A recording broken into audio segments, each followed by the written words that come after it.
જેમાં એક સ્ત્રી પર આટલો અન્યાય થયેલો છે અને બલાત્કાર થયેલો છે, તો તેના પર સરકાર ધ્યાન આપે કે એને ન્યાય આપો વ્યવસ્થિત, અને ન્યાય આપીને જે આરોપી છે તેને સજા કરે.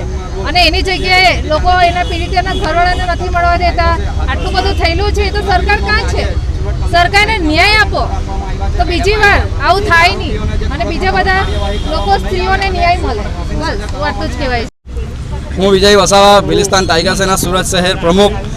જે 14 સપ્ટેમ્બરના રોજ જે મનીષા વાલ્મીકી પર જે અત્યાચાર થયેલો છે અને દુશ્મન ગેંગરેપ કરવામાં આવ્યો છે, અને ગેંગરેપ કરીને એમને જીપ પણ કાપી નાખવામાં આવી અને એમને ગરદન પણ તોડવામાં આવી છે, અને અત્યાર સુધી આરોપીઓને કોઈ પણ સરકારે એક્શન લીધી નથી.